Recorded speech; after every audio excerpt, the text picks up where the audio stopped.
Continuamos y vamos a hablar de política internacional, de cómo ven las políticas del presidente Javier Milei en el mundo y las decisiones que no solamente tienen que ver con la economía, sino también con un estar alineado a ciertos países. Vamos a hablar entonces con Cristian Lamesa, él es analista internacional de estos temas. ¿Cómo estás, Cristian?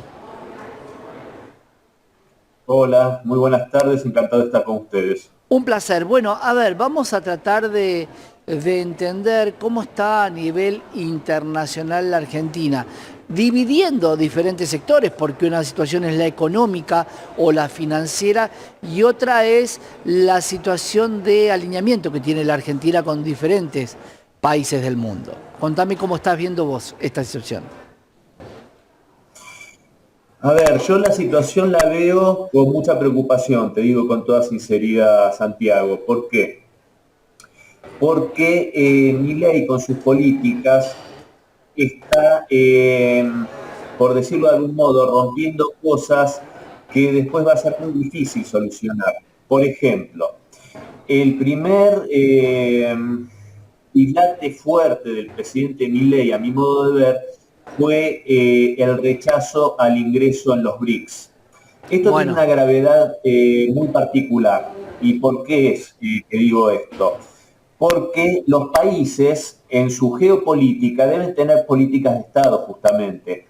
Vos fíjate, Santiago, como en la relación geopolítica a grandes rasgos de Brasil con Lula en la presidencia, después con Bolsonaro, no tuvo grandes diferencias en la geopolítica. ¿Por qué? Porque tienen una diplomacia profesional de primer nivel en Itamaraty y saben que Brasil tiene intereses geopolíticos que son estables, no importa los mandatarios que pasen, ¿verdad? Por eso, por supuesto, que en los BRICS no hubo ningún tipo de duda de la continuación de Brasil en el seno de este organismo, que por otro lado es uno de los fundadores. repasemos un poco, En Cristian, cambio, si querés repasemos un poco por qué Argentina no entra a los BRICS. Se había pedido inicialmente, estamos hablando de Brasil, Rusia, India, China y Sudáfrica, pero después se había ampliado la convocatoria a diferentes países. Argentina había pedido la pertenencia en el gobierno de Alberto Fernández y luego llega un llamado que es rechazado por la Argentina. exactamente, eso es lo que transforma a nuestro país en un país poco serio y eso es responsabilidad del presidente Milei. ¿Por qué? Porque la Argentina solicita la entrada a este organismo, que es un organismo de primer nivel internacional, con una potencia difícil de describir.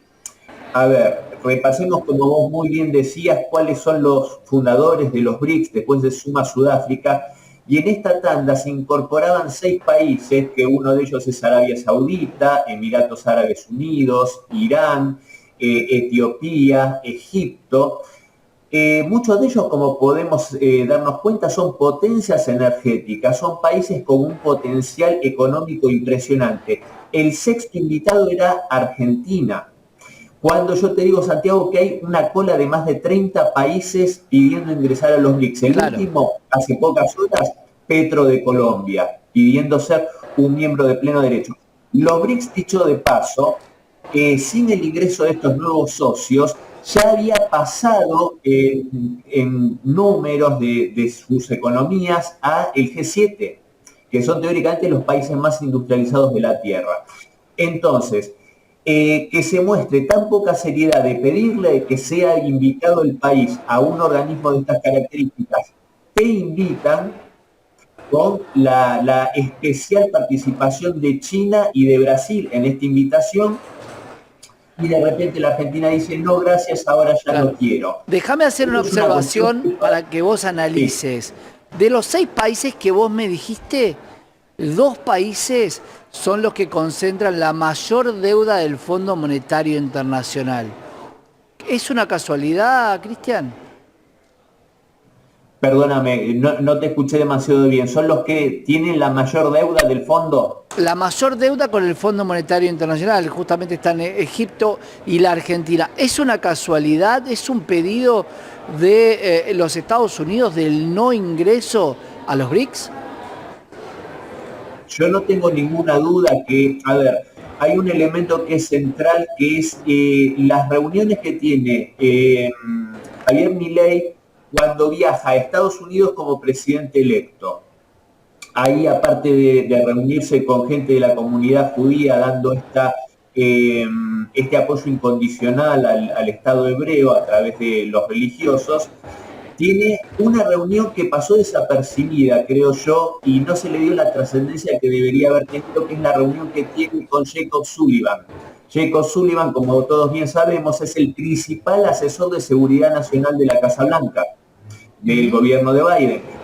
Entonces, yo estoy totalmente convencido que entre los temas que se trataron en esa reunión, por supuesto que está el hecho de que la Argentina se convierte en un ariete de Washington en el cono sur, especialmente llevando adelante o tratando de llevar adelante una política hostil a Rusia y a China, que sabemos que tienen importantes intereses en la región, que son socios importantes de muchos de nuestros países hermanos, y por supuesto que también estaba el intentar, por supuesto, y lo logró finalmente, que la Argentina no se integre a los BRICS porque, repito, este grupo está cobrando una relevancia internacional de primer orden y, por supuesto, que está un poco representando ese nuevo mundo multipolar que es por el que aboga principalmente Rusia y China. Entonces, esto por un lado, este daño que yo decía que no es que nosotros mañana cambie el gobierno y nos van a decir, bueno, vengan a los BRICS nuevamente. Los países empiezan a mirarnos con desconfianza porque somos un socio poco confiable.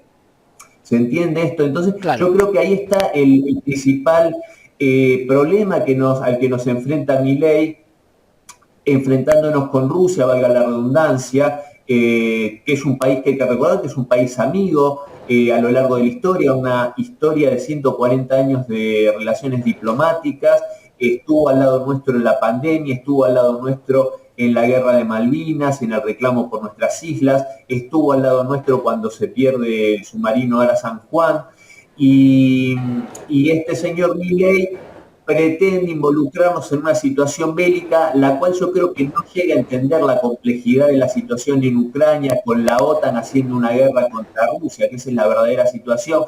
Nos quiere involucrar en un conflicto que nos es ajeno, como el conflicto en ciernes aparentemente Irán-israelí, desconociendo también en ese famoso comunicado en el que respalda al Estado hebreo, que hubo una agresión de Tel Aviv contra Teherán cuando bombardean la sede del consulado en Damasco, una sede diplomática que sabemos que es un lugar protegido por una enorme cantidad de convenios internacionales, el más importante tal vez el Tratado de Viena. Entonces, yo lo que veo, y aparte, y con esto cierro esta parte, así podemos seguir dialogando, también se ve con mucho estupor desde el extranjero. Por ejemplo, estaba leyendo unos artículos en ruso de hace pocas horas, y justamente esto del ingreso a la OTAN como socio global, lo ven con cierto desconcierto y estupor porque al mismo tiempo, como se conoce muy bien la situación económica del país, se ve prácticamente como una situación prácticamente surrealista, integrarse a una organización militar con la cual no tenemos nada que ver. Está un país como uno de los principales miembros, que es el Reino Unido, que es un país invasor de nuestro territorio. El que lo lidera es los Estados Unidos, que no, durante la guerra de Malvinas, desconoció sus obligaciones en el Tratado Interamericano de Asistencia Recíproca y sí estuvo al lado del Reino Unido. Entonces, nos quieren Milei integrar en esa alianza militar que busca especialmente hostigar a Rusia y a China, que son dos socios y amigos. Entonces realmente desde el extranjero se ve con mucho estupor, y aparte por las características casi psiquiátricas que muestra muchas veces el presidente. Claro. Y realmente ellos, por lo menos en Rusia, que tengo mucha cercanía con amistades y un trato frecuente, y voy frecuentemente también, tiene mucho cariño en particular por el pueblo argentino y realmente no pueden entender cómo llegamos al punto de que fuese elegido presidente. Cristian, para cerrar y para dejarlo en claro, ¿podría Argentina ser o solicitar ser miembro de una organización que habla del Tratado del Atlántico Norte? ¿Hay alguna limitación para todos los países que están en el sur? A ver, primero la integración sería como socio global, que es una categoría que no entraría dentro de lo que son los famosos 32 miembros de pleno derecho y que tienen una integración militar, digamos. Es otra categoría que por supuesto nos pone, creo yo, en una posición geopolítica que a mí me parece que es incómoda para el país, que no es conveniente, que aparte nos liga a obligaciones militares en cuanto a cuestiones de aprovisionamiento militar, a las cuales yo creo que no tenemos por qué obligarnos por una cuestión justamente económica. Incluso vos fijate, Santiago, cómo se compraron estos aviones F-16, que son aviones ya obsoletos, y bueno, y eso porque justamente se tiene la obligación de privilegiar los intereses de las armamentísticas norteamericanas. Cristian, vamos a meternos en las próximas salidas con ese tema. Si hay una obligación o una situación donde Estados Unidos plantea que Dinamarca vende unos aviones, lo financia, según se dijo Estados Unidos, pero parte de una propuesta del país del norte. Vamos a seguir charlándolo, Cristian, la próxima. Cómo no, un gusto. Un gran gusto, gracias por estar con nosotros. Cristian Lamesa, analista internacional, analizando la visión geopolítica y cómo ven a Javier Milei en el mundo. Quédate, tenemos más información.